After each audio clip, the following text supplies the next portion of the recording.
अब हम दरख्वास्त करेंगे हज़रत मौलाना अब्दुल कादिर हालिजवी दामद बरकातुहुल आलिया से कि मुख्तसर वक्त के लिए हमारे तलबा को नसीहतों से नवाजें।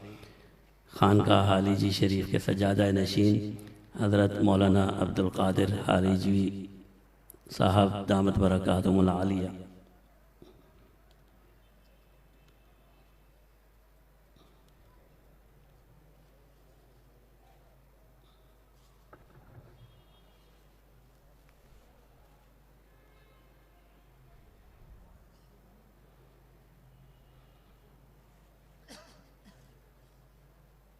अल्हम्दुलिल्लाह नहमदुहु व नस्तईनुहु व नस्तगफिरुहु व नुअमिनु बिही व नतवक्कलु अलैहि व नऊज़ु बिल्लाहि मिन शुरूरि अनफुसिना व मिन सय्यिआति अअमालिना मन यहदिहिल्लाहु फला मुदिल्ल लहु व मन युद्लिलहु फला हादिय लहु व नशहदु अन ला इलाहा इल्लल्लाहु वहदहु ला शरीक लहु व नशहदु अन्न मुहम्मदन अब्दुहु व रसूलुहु।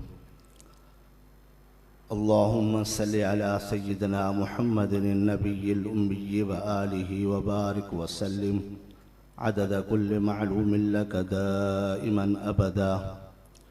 अम्मा बअदु फ़अऊज़ु बिल्लाहि मिनश शैतानिर रजीम।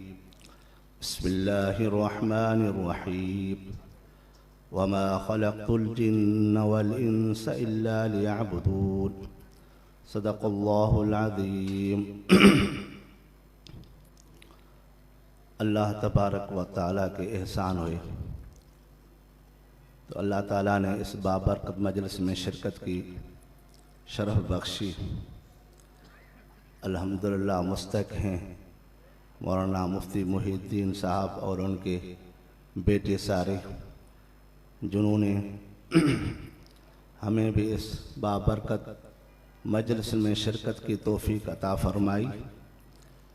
और ये मजलिसें बहुत बड़ी हैं, रहमत वाली मजलिसें, जिसमें कुरान पाक और अहादीस मुबारक का ज़िक्र तज़किरा होता है।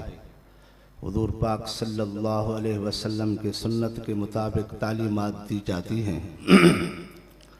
अल्लाह ताला इन इदारों को क़यामत तक कायम और आबाद फरमाए। और जो भी तलबा इकराम पढ़ रहे हैं, अल्लाह ताला उनको इल्म नफ़े वाला भी अता फरमाए, नुकसान वाले इल्म को महफूज फरमाए। अल्लाह तबारक व तआला इन आयात में फरमाया, इंसान और जिन को फ़कत इबादत के लिए पैदा किया। मकसद उनका इबादत था, लेकिन इंसान दुनिया में आकर के ख्वाहिशात के पीछे लग गया। असल दुनिया में तीन मखलूकों को अल्लाह ताला ने पैदा किया। एक को फ़कत इबादत के लिए, उसमें फ़कत इबादत रखी, उसमें ख्वाहिशात वग़ैरह नहीं है। और दूसरी मखलूक है, उसमें इबादत भी है और उसमें ख्वाहिशात भी है। और तीसरी मखलूक है, उसमें फ़कत ख्वाहिशात है, इबादत वग़ैरह नहीं है। एक मखलूक वह है जिसमें अल्लाह तबारक व तआला ने इबादत की रूह रखी, वो है मलाइक। उसकी ख्वाहिशात वग़ैरह कुछ भी नहीं है, न वो खाते हैं, न पीते हैं, न सोते हैं, न जगह बनाते हैं, न कारोबार करते हैं। फ़कत उनकी इबादत ही इबादत है, उनकी इबादत के लिए बनाया गया है। और दूसरी मखलूक अल्लाह तबारक व तआला ने इंसान और जिन बनाए हैं, जिनको इबादत भी है और ख्वाहिशात भी है। इंसान इबादत भी करता है और रब ताला के हुक्म की फर्मा बरदारी के मुताबिक ख्वाहिशात को तर्क करता है। और उनकी ख्वाहिशात भी है, बाल बच्चे भी हैं, बीवी भी है, औलाद है, ख़ानदान है, और उसमें दुनिया का हिर्स भी है। इस वजह से उसके ख्वाहिशात भी हैं। और उसके बाद तीसरी मखलूक है, वो है जानवर। उनमें फ़कत ख्वाहिशात हैं, इबादत के लिए नहीं हैं। फ़कत वो ख्वाहिशात ही रखते हैं। उनको अक्ल भी कम है, शऊर भी कम है। इस वजह से जानवर को कहेंगे ये घास न खाओ, वो खाएगा। इसको पाकाई पलीती के पता नहीं पड़ता है। इस वजह से उनको फ़कत ख्वाहिशात ही है। और इंसान में अल्लाह तबारक व तआला ने अंबिया अलैहिस्सलाम को बनाया और उनकी वजह से पूरी इंसानियत को फ़ायदा होगा। ऐसे नहीं अल्लाह तबारक व तआला ने मलाइक को अंबिया बनाते, नबी बना करके मोकलते, दुनिया में बहस करते, उनसे पूरा फ़ायदा नहीं होता, इफ़ादा इंसानियत को नहीं होता, क्योंकि वो न खाते हैं न पीते हैं, न उनको कदर है किसी का, न गर्मी का न सर्दी का, न यतीमी का न मिस्कीन का कदर है। इस वजह से अल्लाह ताला ने इंसान कोई नबी का बना करके इंसान कोई इस जहान में भेजा। और उसके बाद जन्नात को भी नबी नहीं बनाया, क्योंकि जन्नात को भी ज़्यादा ताकत है, वो भी दूर दूर तक मशक्क़त उठाते हैं, दूर सफ़र करते हैं, ताकत ज़्यादा है, लेकिन इंसान बर्दाश्त नहीं कर सकता। इस वजह से अल्लाह ताला ने इंसान को ही नबी बनाया और फरमाया अल्लाह तबारक व तआला ने अपनी जिन्स से यानी इंसानों की जिन्स से नबी बनाया है। और वो यतलू अलैहिम आयातिही व युज़क्कीहिम व युअल्लिमुहुमुल किताब वल हिकमा, वो कुरान पाक की आयात पढ़ता है, आयात सुनाता है, दलील देता है और हिकमत भी बताता है और जिस्म को पाक भी करता है, ज़क्कीहिम, और जिस्म को पाक भी करता है। जिस्म के इमराज बहुत सारे हैं, जैसे इंसान मुरक्कब हुआ जिस्म और रूह से, और रूह की भी बीमारी है, जिस्म की भी बीमार होता है।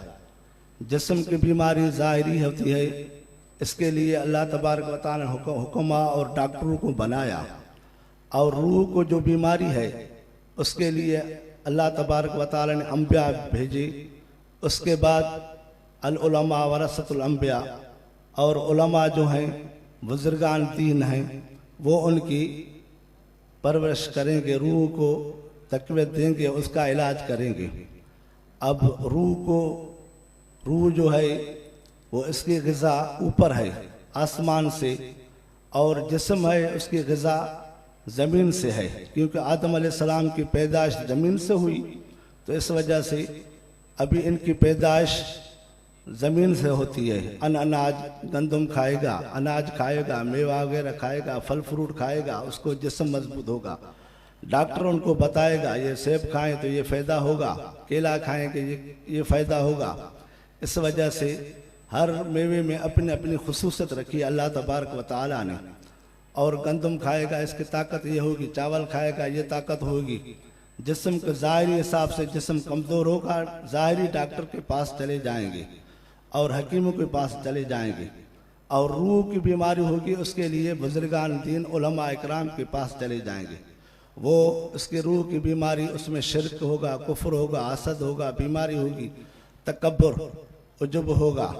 इस बीमारी का इलाज वो अल्लाह वाले करते हैं और बुजुर्गान दीन करते हैं। इसके लिए उसके कुरान शरीफ की तिलावत होगी, ज़िक्र अज़कार होगा, और उसके अलावा उसके अंदर में जो खराफात दिल की हैं, साड़, हसद है, बुग़्ज़ है, उसकी ख़त्म करने के लिए उनको तज़किया किया जाएगा, वो अल्लाह वाले करते हैं।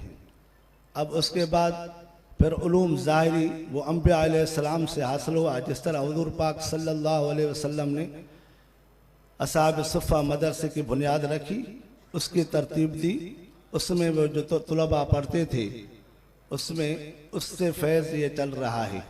और ये ज़ाहिरी इल्म था, उसके साथ साथ बातिनी इल्म भी है।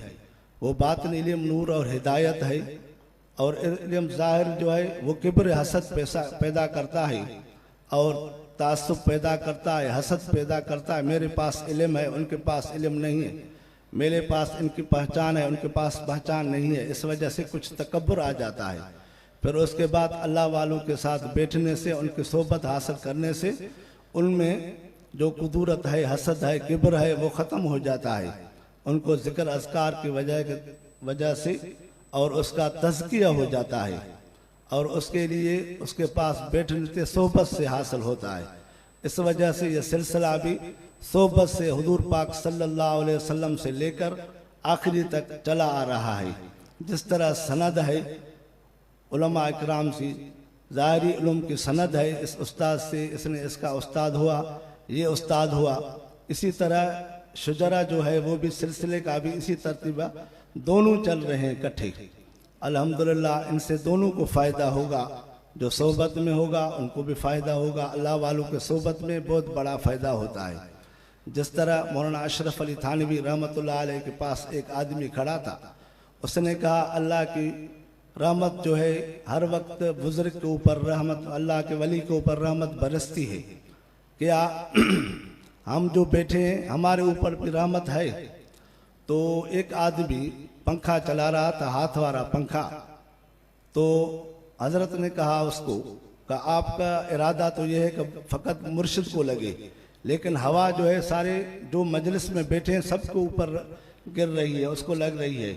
इस वजह से जिस तरह अल्लाह की रहमत उस बुजुर्ग को होती है, इसी वजह जो मजलिस में बैठे होते हैं, उनकी सोहबत में बैठे होते हैं, उनके ऊपर भी रहमत हो रही है। इसी वजह से उनकी सोहबत भी हासिल करना चाहिए और उलमा के साथ बैठना उठना ये भी बहुत बड़ी अच्छी बात है, क्योंकि इंसान बुरे आदत से बच जाता है। जिस तरह इंसान चोर के साथ होगा, चोरी का काम करेगा, उनकी सोहबत में डाकू के साथ होता है वही ख्यालात आते हैं, और जानी के साथ होगा वही ख्यालात आते हैं। तो इसी तरह अल्लाह वाले के साथ बैठेगा, नेक अमाल के साथ बैठेगा, जो बुजुर्गान हैं आलिम हैं उनके साथ बैठेगा, तो इंशाअल्लाह नमाज की तरफ आएगा, ज़िक्र अज़कार की तलकीन होगी, उनकी दिल जो है वो ज़िक्र अज़कार की तरफ माइल होगी, कुरान शरीफ की तरफ माइल होगी और उलमा इकराम की तरफ माइल होगी। तो इनकी सोहबत की वजह से बुरे ख्यालात निकल जाएंगे और बुरी बीमारी ख़त्म हो जाएगी, नेक आमाल की तरफ आ जाएगी। अल्लाह ताला हम सब का इधर आना कबूल फरमाए, उठना बैठना कबूल फरमाए, हमारे लिए बायस मग़फ़रत अता फरमाए, जहन्नम से निजात अता फरमाए, जन्नत का आला मकाम अता फरमाए और हमारे उलमा के साथ उठना बैठना कबूल फरमाए। व आखिर दावाना अनिल हम्दुलिल्लाहि रब्बिल आलमीन।